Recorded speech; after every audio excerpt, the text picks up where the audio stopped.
ಅಹೋ ವೀರ್ಯಂ ಅಹೋ ಶೌರ್ಯಂ ಅಹೋ ಬಾವು ಪರಾಕ್ರಮಂ ನರಸಿಂಹಂ ಪರಂ ದೈವಂ ಅಹೋಬಲಂ ಅಹೋಬಲಂ. ನಮಸ್ಕಾರ, ನಾನು ಅರುಣ್ ಕೃಷ್ಣ.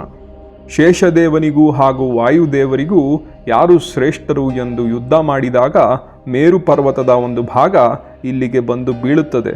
ಆ ಕ್ಷೇತ್ರವೇ ಅಹೋಬಲ ಕ್ಷೇತ್ರ. ಅದಕ್ಕೆ ಸಾಕ್ಷಿ ಎಂಬಂತೆ ಓಂ ಆಕಾರವು ಶಂಖಚಕ್ರವು ಈ ಮಕರದಂತಿರುವಂತಹ ಹಳ್ಳಿಯಲ್ಲಿ ನಾವು ನೋಡಬಹುದಾಗಿದೆ.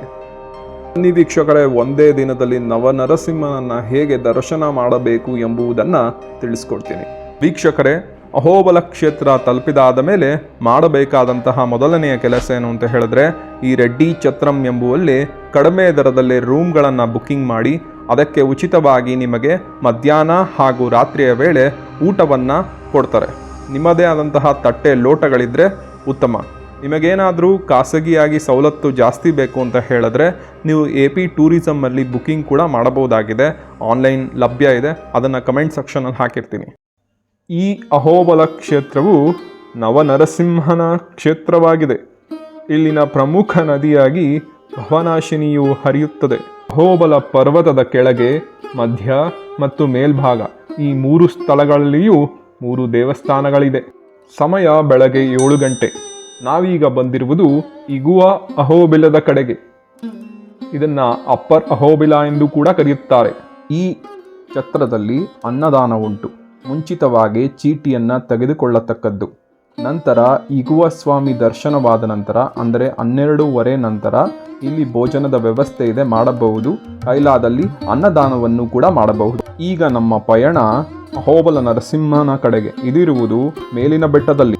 ಈ ಜಾಗವು ನರಸಿಂಹನು ಹಿರಣ್ಯಕಶಿಪುವಿನ ಮೇಲೆ ವಿಜಯವನ್ನು ಸಾಧಿಸಿದ ಮೇಲೆ ದೇವತೆಗಳೆಲ್ಲ ಸೇರಿ ಸ್ತೋತ್ರ ಮಾಡಿದಂತಹ ಜಾಗ. ಅಹೋಬಲದ ನರಸಿಂಹದೇವರು ಇಲ್ಲಿನ ಪ್ರಮುಖ ದೇವರಾಗಿದ್ದಾರೆ. ಈ ದೇವರು ಗುಹೆ ಒಳಗಿನ ಎತ್ತರದ ಜಾಗದಲ್ಲಿ ಕುಳಿತಿದ್ದಾರೆ. ಇಲ್ಲಿನ ಮತ್ತೊಂದು ವಿಶೇಷತೆ ಏನು ಅಂತ ಹೇಳಿದ್ರೆ, ಭಗವಂತ ಶಿವನು ಹಾಗೂ ರಾಮಚಂದ್ರ ದೇವರು ನರಸಿಂಹನನ್ನ ಪೂಜಿಸಿದಂತಹ ಸ್ಥಳ. ಅಹೋಬಲದ ನರಸಿಂಹನ ದರ್ಶನವಾದ ಮೇಲೆ ನಮ್ಮ ಪಯಣ ಉಗ್ರಸ್ತಂಭದ ಕಡೆಗೆ. ನಮ್ಮ ಅರುಣ್ ಮತ್ತು ನಮ್ಮ ಸಂಗಡಿಗರ ಜೊತೆ ಇವತ್ತಿನ ದಿವಸ ನರಸಿಂಹಸ್ವಾಮಿ ಕ್ಷೇತ್ರನ ದರ್ಶನ ಮಾಡ್ತಾ ಇದ್ವಿ. ಎಲ್ಲರಿಗೂ ಪರಮಾತ್ಮ ಒಳ್ಳೆಯದು. ಇಗುವ ಅಹೋಬಲಂ ದರ್ಶನದ ಸಮಯ ಬೆಳಗ್ಗೆ 7ರಿಂದ ರಾತ್ರಿ 7ರವರೆಗೆ. ನಮಗೆ ದರ್ಶನವಾದದ್ದು ಬೆಳಗ್ಗೆ 7ವರೆಗೆ. ದರ್ಶನವಾದ ನಂತರ ನಮ್ಮ ಪಯಣ ಉಗ್ರಸ್ತಂಭದ ಕಡೆಗೆ. ಶ್ರೀ ವಾದಿರಾಜರು ತೀರ್ಥ ಪ್ರಬಂಧದಲ್ಲಿ ಹೀಗೆ ಹೇಳುತ್ತಾರೆ: ಹೊಳೆಯುವ ಮಥವೆಂಬ ಆಯುಧದಿಂದ ಸಂಸಾರವೆಂಬ ಅರಣ್ಯದಲ್ಲಿ ಸೊಕ್ಕಿದ ಮಾಯಾವಾದಿಗಳೆಂಬ ಆನೆಗಳನ್ನು ಅವರನ್ನು ಮರ್ದಿಸಲು ಕಾರ್ಯದಲ್ಲಿ ತಾನು ನೆರವಾಗುವವನು ಎಂದು ತಿಳಿಸಲು ಸಿಂಹದ ಆಕಾರವನ್ನು, ಇದನ್ನು ಸನ್ಮಾರ್ಗವರ್ತಿಗಳಾದ ಪುರುಷರಿಗೆ ಮನುಷ್ಯತ್ವವೆಂಬ ಸಮಾನ ಜಾತಿ ನಿಮಿತ್ತದಿಂದಾಗಿ ಸಹಾಯವಾಗುವೆನು ಎಂದು ತಿಳಿಸಲು ಮನುಷ್ಯ ರೂಪವನ್ನು ಧರಿಸುವ ಪ್ರಭುವಾದ ಶ್ರೀ ನರಸಿಂಹನು ನಮ್ಮನ್ನು ಕಾಪಾಡಲಿ ಎಂದು ಹೇಳುತ್ತಾರೆ. ಕಂಬದಲ್ಲಿ ಪ್ರಾದುರ್ಭವಿಸಿದ ಈ ನರಸಿಂಹನು ಕಂಬದಂತಿರುವ ನನ್ನಲ್ಲಿಯೂ ಕಾಣಿಸಿಕೊಳ್ಳಲಿ. ಭವನಾಶಿನಿ ತೀರದ ನೆಲೆಸಿರುವ ಇವನು ನನ್ನ ಭವವನ್ನು ನಾಶ ಮಾಡಲಿ. ಬಾಲಕನಾದ ಪ್ರಹ್ಲಾದನನ್ನು ಪಾಲಿಸಿದ ಇವನು ಬಾಲೀಶನಾದ ನನ್ನನ್ನು ಪಾಲಿಸಲಿ. ಹಿರಣ್ಯಕಶಿಪುವೆಂಬ ರಾಕ್ಷಸನನ್ನು ಶಿಕ್ಷಿಸಿದ ಶಾಂತ ಪ್ರಿಯನಾದ ಇವನು ದುರ್ಜನ ಸಮೂಹವನ್ನು ಶಿಕ್ಷಿಸಲಿ. ಈ ಬೆಟ್ಟವನ್ನು ಹತ್ತಲು ತುಂಬ ಕಠಿಣ. ನರಸಿಂಹ ಸ್ವಾಮಿಯ ಕೃಪೆ ಇದ್ದರೆ ಇದು ಸುಲಭವಾಗಿ ಹತ್ತಬಹುದಾಗಿದೆ. ಧೈರ್ಯ ಕೆಡಬೇಡಿ. ಉಗ್ರಸ್ತಂಭ ಹತ್ತಿದ ನಂತರ ನಿಮಗೆ ದೈವ ಅನುಭವವಾಗುವುದು. ಹತ್ತುವಾಗ ಇಳಿಯುವಾಗ ಸುರಕ್ಷಿತವಾಗಿ ಹತ್ತಿ ಇಳಿಯಿರಿ. ಕೋತಿಗಳು ಇರುವುದರಿಂದ ದಯಮಾಡಿ ಏನನ್ನೂ ತೆಗೆದುಕೊಂಡು ಹೋಗಬೇಡಿ, ಅಥವಾ ಇದ್ದಲ್ಲಿ ಕೋತಿಗೆ ಕೊಟ್ಟುಬಿಡಿ. ಸ್ಥಳ ಪುರಾಣದ ಪ್ರಕಾರ ಇದೇ ಸ್ಥಳದಲ್ಲಿ ನರಸಿಂಹನು ಪ್ರಾದುರ್ಭವಿಸಿದ ಎಂದು ಹೇಳಲಾಗ್ತದೆ. ಉಗ್ರಸ್ತಂಭ ದರ್ಶನವಾದ ನಂತರ ನಮ್ಮ ಪಯಣ ಜ್ವಾಲಾ ನರಸಿಂಹ ಸ್ವಾಮಿಯ ಕಡೆಗೆ. ಗರುಡಾಚಲ ಹಾಗೂ ವೇದಾಚಲ ಮಧ್ಯಭಾಗದಲ್ಲಿರುವುದೇ ಜ್ವಾಲಾ ನರಸಿಂಹ ಸ್ವಾಮಿಯ ದೇವಸ್ಥಾನ. ಇಲ್ಲಿ ಗರುಡರು ತಪಸ್ಸು ಮಾಡಿದಂತಹ ಜಾಗ ಇದಾಗಿದೆ. ಇದೀಗ ನೋಡುತ್ತಿರುವುದು ಭವನಾಶಿನಿ ನದಿ. ವಾದಿರಾಜರು ಈ ಭವನಾಶಿನಿಯ ಬಗ್ಗೆ ಹೇಳುತ್ತಾರೆ. ನರಸಿಂಹದೇವರ ಹೊಳೆಯುವ ಪಾದ ಕಮಲಗಳನ್ನು ತನ್ನಲ್ಲಿ ಕಮಲಗಳಿಂದ ಅರ್ಚಿಸಿ ಸಂಭ್ರಮಿಸುವ ಎಲೆ ಭವನಾಶಿನಿಯೇ, ನಾನು ಮಾಡಿದ ಪಾಪಗಳನ್ನು ನೀನು ನಾಶ ಮಾಡುವವಳಾಗು. ಯಾವ ಕ್ಷೇತ್ರದಲ್ಲಿ ಮನುಷ್ಯನಲ್ಲಿ ಮನೆ ಮಾಡಿದ ಸಕಲ ದೋಷಗಳನ್ನು ಪರಿಹಾರ ಮಾಡುವವೋ, ಪುಣ್ಯ ರಾಶಿ ಪ್ರಾಪ್ತಿಗೊಳಿಸುವುದೋ ಅಂತಹ ನಿವೃತ್ತಿ ಸಂಘವು ಶೋಭಿಸುವುದು. ಇದೀಗ ನೋಡುತ್ತಿರುವುದು ಗರುಡಾದ್ರಿ. ಗರುಡ ದೇವರು ತಪಸ್ಸನ್ನು ಆಚರಿಸಿದಂತಹ ಸ್ಥಳವಾಗಿದೆ. ಹಾಗೆ ಪಕ್ಕದಲ್ಲಿ ನೋಡುತ್ತಿರುವುದು ವೇದಾದ್ರಿ ಪರ್ವತ.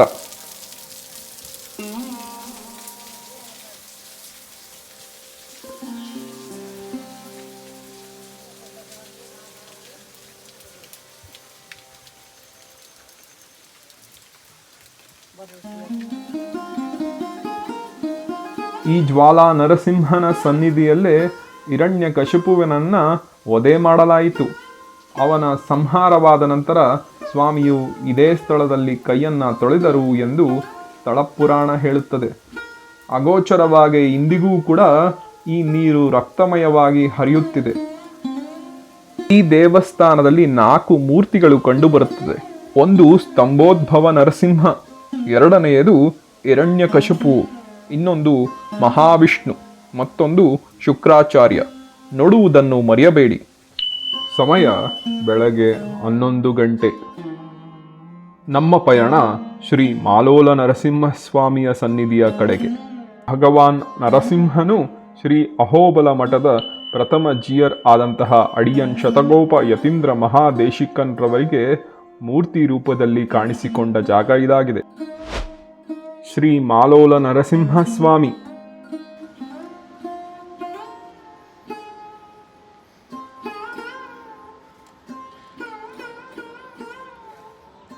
ಇವಾಗ ನಮ್ಮ ಪಯಣ ಮಾಲೋಲ ನರಸಿಂಹದ ಕಡೆಗೆ. ಹಾಯ್ ಮಾಡಿ, ಎಲ್ಲರೂ ಮಾಡಿ, ಹಾಯ್ ಮಾಡಿ ಸರ್, ಕೇಳೋಣ ಸರ್. ಹಾಯ್, ಹಲೋ, ನರಸಿಂಹಸ್ವಾಮಿ ದರ್ಶನ ಮಹಾಭಾಗ್ಯ. ಇವತ್ತಿನ ದಿವಸ ನಮ್ಮ ಅರುಣ್ ಅವ್ರ ಜೊತೆ ಶ್ರೀಧರ ನವನರಸಿಂಹಸ್ವಾಮಿ ದರ್ಶನ ಮಾಡಿಸಿ ಅವರು ನಮಗೆಲ್ಲ ಒಂದು ಒಳ್ಳೆಯ ಒಂದು ದರ್ಶನ ಮಾಡಿಸ್ಕೊಟ್ಟಿದ್ದಾರೆ.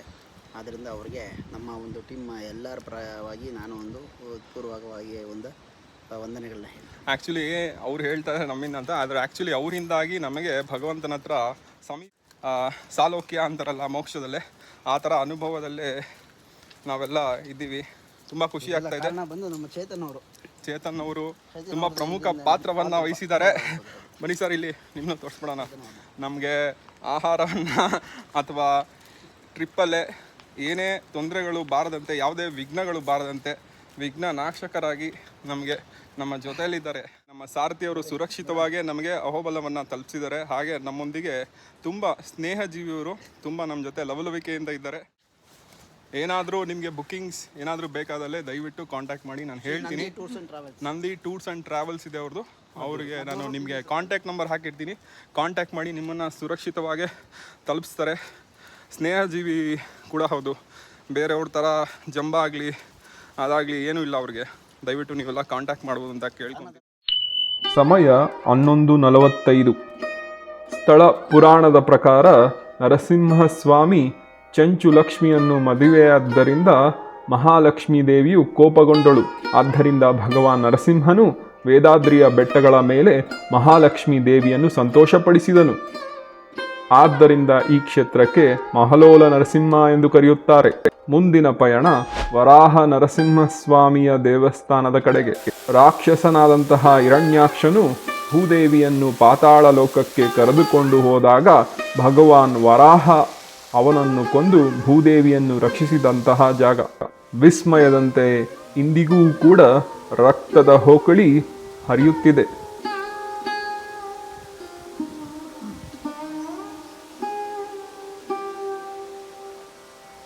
ಮಧ್ಯಾಹ್ನ ಸುಮಾರು 12:30 ವರಾಹ ನರಸಿಂಹ ಸ್ವಾಮಿಯ ದರ್ಶನವಾಯಿತು. ಇದರ ಪಕ್ಕದಲ್ಲೇ ರಾಮಾನುಜರ ಒಂದು ಗುಹೆ ಇದೆ. ಇಲ್ಲಿ ರಾಮಾನುಜರು ತಪಸ್ಸನ್ನ ಆಚರಿಸಿದರು ಎಂದು ಹೇಳಲ್ಪಡುತ್ತದೆ. ಶ್ರೀ ಕಾರಂಜ ನರಸಿಂಹ ಸ್ವಾಮಿಯ ಸನ್ನಿಧಿ. ಶ್ರೀ ಕಾರಂಜ ನರಸಿಂಹನು ಗೋಬಿಲ ಮಹರ್ಷಿಗಳಿಗೆ ಜ್ಞಾನವನ್ನು ಅನುಗ್ರಹಿಸಿದರು. ಹನುಮಂತನು ಇಲ್ಲಿ ಭಗವಂತನನ್ನು ಪೂಜಿಸುತ್ತಾನೆ. ಇಲ್ಲಿಯ ವಿಶೇಷತೆ ಏನು ಅಂತ ಹೇಳಿದ್ರೆ, ನರಸಿಂಹಸ್ವಾಮಿಗೆ ತ್ರಿನೇತ್ರನಾಗಿ ಕಂಡುಬರುತ್ತಾನೆ. ದೇವಸ್ಥಾನದ ಸಮಯ ಬೆಳಗ್ಗೆ 6ರಿಂದ 1 ಗಂಟೆಗೆ, 1 ಗಂಟೆ ಒಳಗೆ ಬರತಕ್ಕದ್ದು. ಶ್ರೀ ಚತ್ರವಾಟ ನರಸಿಂಹಸ್ವಾಮಿ ಕ್ಷೇತ್ರ. ಈ ದೇವಸ್ಥಾನವು ದಿಗುವ ಅಂದರೆ ಕೆಳಗಿನ ಬೆಟ್ಟದಲ್ಲಿ ಇದೆ.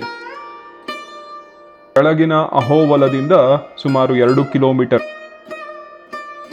ಆಹಾ ಊಹು ಎಂಬ ಇಬ್ಬರು ಗಂಧರ್ವರು ಸಪ್ತ ಸ್ವರಗಳಿಂದ ಶ್ರುತಿ ಲಯಬದ್ಧವಾಗಿ ನರಸಿಂಹನನ್ನು ಗಾನ ಮಾಡಿ ಶಾಪ ವಿಮೋಚನೆಗೊಂಡರು. ಸಮಯ 3 ಗಂಟೆ. ಶ್ರೀ ಯೋಗಾನಂದ ನರಸಿಂಹಸ್ವಾಮಿ ಸನ್ನಿಧಿ.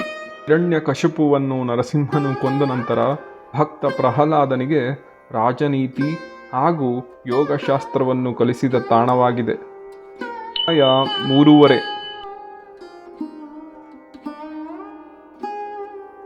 ಶ್ರೀ ಪಾವನ ನರಸಿಂಹಸ್ವಾಮಿ.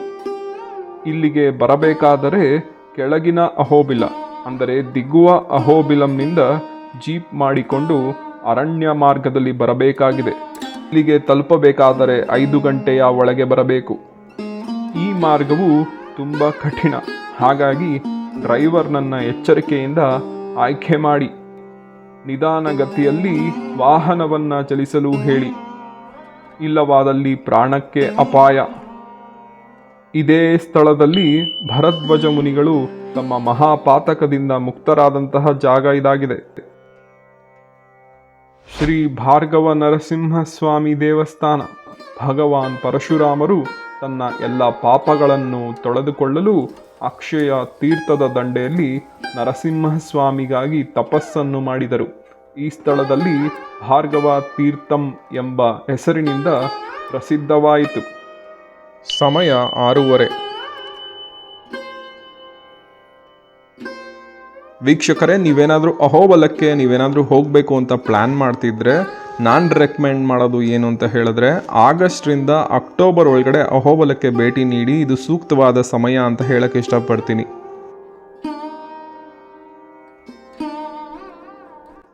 ವೀಕ್ಷಕರೇ, ಖರ್ಚಿನ ಬಗ್ಗೆ ಮಾತಾಡೋದಾದರೆ, ನೀವೇನಾದರೂ ರೆಡ್ಡಿ ಛತ್ರಮಲ್ಲಿ ಉಳ್ಕೊಂಡ್ರೆ ನಾನ್ ಎ ಸಿಗೆ 600 ರೂಪಾಯಿ ಆಗುತ್ತೆ, ಎ ಸಿಗೆ 1000 ರೂಪಾಯಿ ಆಗುತ್ತೆ.